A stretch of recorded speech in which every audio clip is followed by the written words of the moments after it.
This is an Xbox 360 Slim, released June 18th, 2010.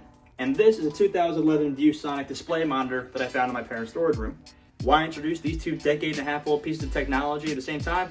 Well, let me tell you. You see, growing up, I had very limited exposure to the world of video games, and the only console that I really got to enjoy consistently was a Wii that my uncle gave to me as a birthday present. I remember really enjoying Super Mario Galaxy, Super Mario Brothers, Mario Super Sluggers, and plenty of matches played in Super Smash Brothers. And of course, who can forget Wii Sports and Wii Sports Resort? Personally, I enjoyed Wii Sports Resort a lot more as a kid just because it had so many more options, and the sword fighting was probably my favorite sport of them all. But as all this enjoyment of the Nintendo brand and what the Wii had to offer was going on, I was completely oblivious to the console war that was raging between the PlayStation users and the Xbox users. And now that I own one of these classic consoles, I found this in an estate sale. Some people were moving out of their old house. I went in there, went through all their stuff. I saw a sword, I saw old pairs of boots, I saw sleds, I saw random stuff, but I found, of all things, an Xbox 360 Slim. Now that I own this and I enjoy the games I found and I bought with my little brother, I want to be able to appreciate all the technology that came before us and kind of just go back in time and figure out how this stuff works, because why not?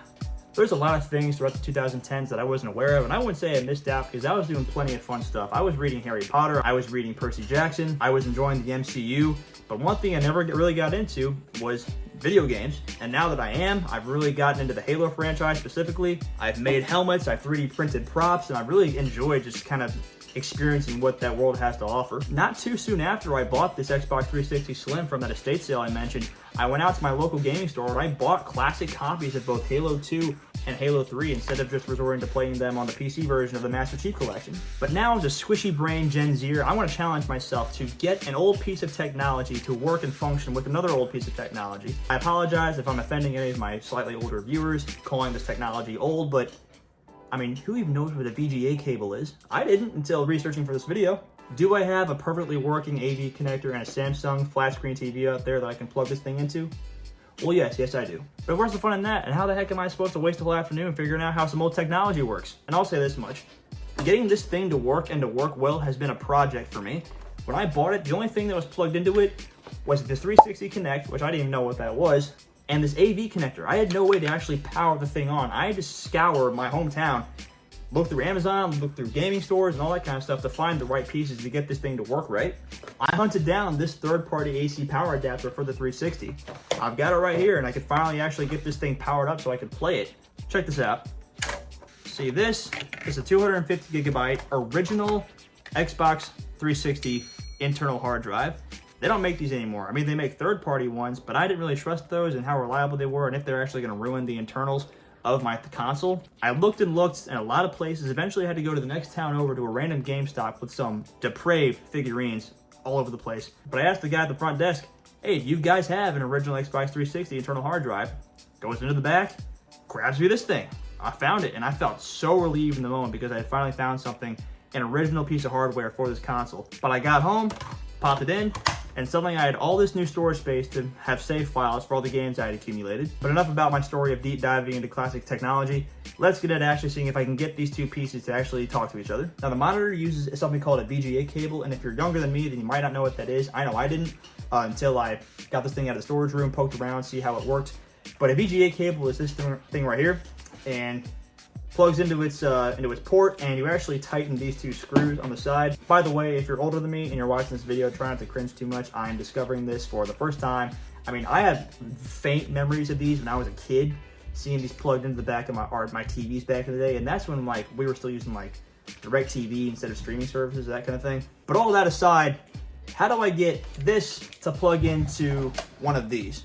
I figured I might as well start with what I know. Luckily, there is a HDMI port right here. I know how HDMI works. I've been using that largely my entire life since I was a kid. And the only problem left after that is how do I turn this into an HDMI connection? Luckily, in our hour of need, Walmart came through and I found this brand on, and there we go. HDMI to VGA adapter. And I got this for the affordable price of 15 bucks, damn. I just got this a little over an hour ago. I haven't even opened it yet, so you guys are gonna get to walk through this with me.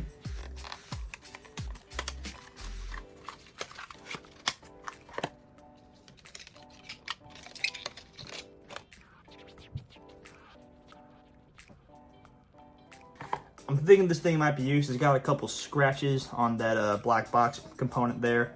but I'm not complaining. I mean, everything here is pre-owned, pre-used. I mean, aside from this came from a third-party supplier. But let's move on to the next step. Probably going to be easier for you to see this if you're at a lower camera angle, so we're going to try this out. Here's the monitor. First step, we're going to actually hook this thing up to power. Got the power cord right here, plugged into an outlet underneath my desk right now. So here's step one.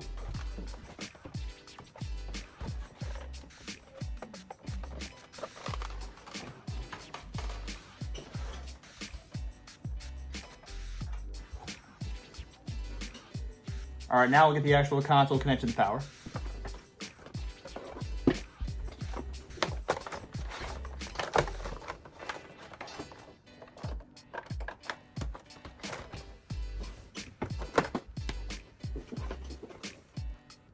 And now for the actual video output section of the setup, we have the adapter and we have the VGA cable. So we'll get these two put together and plugged into both the console and the monitor.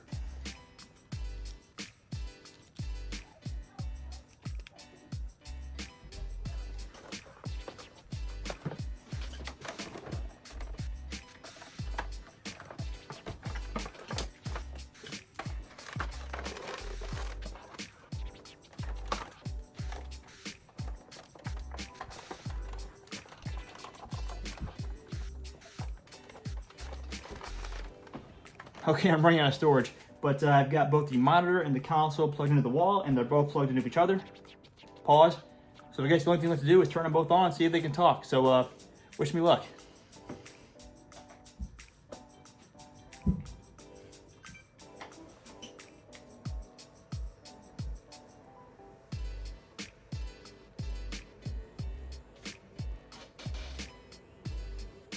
Okay guys, I got a new shirt on, which means it's been a day since I last recorded anything, but I've been playing around with it a little bit, and it does work pretty seamlessly. So that this adapter, the HDMI to VGA, works just fine. I'll give you a close-up look at the actual resolution, because obviously this is like a 2011 monitor, so it's not up to standards with what we have coming out today. But that's not what this video is about. This is about appreciating classic technology, getting it to work, and kind of just educating yourself about what came before you, you know. But now that we're back, I know all the connections work, we can actually take a closer look and see what it's like and see if it's responsive and if I can actually get some good gameplay out of this. One thing I will disclose right now, obviously this is just a visual output, and there's no sound. I mean, you probably saw in that clip earlier when I actually powered on for the first time, there's no sound effect. That's just because I don't have any speakers. I don't own any speakers, so I don't have any to actually plug into this. I actually wouldn't know how to do that anyway. I called a buddy of mine, and he said that he does have some speakers that I could use. I'm gonna pick those up maybe today or tomorrow. But if this video does well, I will make a part 2 of sorts and see if I can actually get some audio to come out of this thing. All right, got the controller powered up right now. We're just gonna test the responsiveness and see how it looks on here. So I got Injustice in there right now. As far as the home screen, things look pretty good, pretty responsive to the controller. No delay or anything like that. Let's actually boot up the game. Now you're gonna realize there are some areas, like you can kind of see it around here, this bar.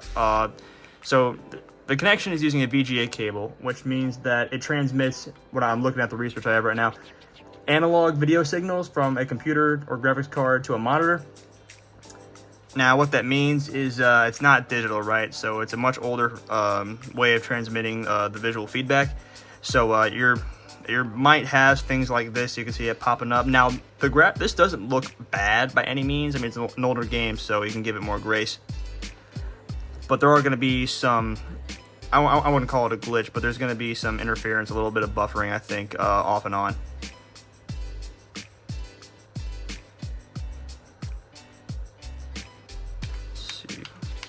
So yeah, still pretty responsive. Now I have found that the controls for this classic Injustice game are kind of gimmicky sometimes. But let's see here. Go to single file. I usually play this multiplayer with my little brother. So yeah, looks pretty good, all things considered. Again, it's an older game, so graphics aren't anything to scream about.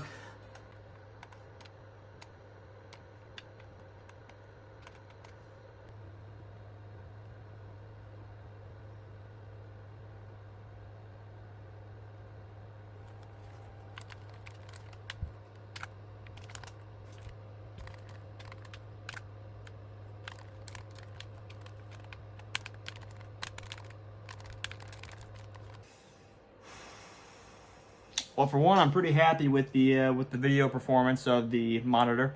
But for another, I am incredibly disappointed because I just that 1v1 against the CPU, or yeah, the non-player character. So I think we have much bigger problems than a little bit of graininess on my 2011 monitor. I'm gonna report back when I get my mojo back. Okay, there we go. I am Batman. I have finally beaten the Joker, the computer Joker, that is.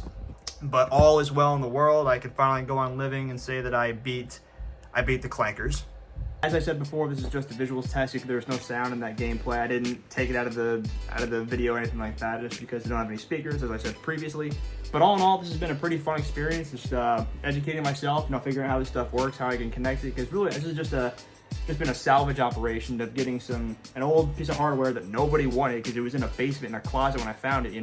Didn't even have a freaking power adapter plugged into it. I found it and I saved it. This is my baby now. Before I wrap up this video, I figure I'll make a quick list of all the things and the components and the parts and the products that I bought and found to bring it about this setup as it is now. So to start, I had to get really lucky and find a random Xbox 360 Slim at an estate sale near my hometown.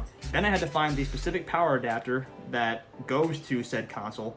Then I had to make that console compatible with original Xbox titles and just give myself more storage by finding an original Xbox 360 Slim internal hard drive that I found in a random GameStop a town over. Then we add on the ViewSonic monitor that I found in my parents' basement with the VGA cable that was already connected to it that hadn't been used in probably a good 7 years or so. Then to get all that stuff to talk to each other, I had to go to Walmart and get a VGA to HDMI adapter. So that is the list. And if you want to do something like this yourself, I mean, hey, you're gonna have to do a lot of digging and look through some trash. But hey, just because it's old does not mean it's useless. Just because it came before you doesn't mean you can't enjoy it, Gen Zer, 19 years old. My favorite Halo game is a Halo game that came out when I was just 1 year old, Halo 3.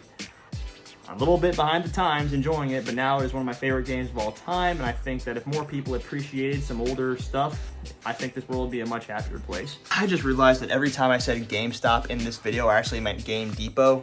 There's a difference. So anytime I said GameStop, I corrected myself once, in editing. But yeah, when I said GameStop, I meant Game Depot. A very random Game Depot. That was a town over where I found the original Xbox 360 internal hard drive. Yeah, sorry for the confusion, but thanks for listening. But that is the video, guys. I hope you guys enjoyed. I had so much fun putting all this stuff together. It was like an adult puzzle, For some of us, it's puzzles. Some of us, it's Legos. I mean, I still play with Legos. I mean, who doesn't? But doing this, stuff that's actually functional, that needs other components to work together, just tracking all that down, putting it together in an organized way, I had a great time. I hope this inspires you to do something similar. Just because this is old stuff doesn't mean we can't enjoy it. This is our heritage as gamers. So hope you enjoyed the video. Don't forget to like and subscribe. God bless, and I'll see you guys in the next one.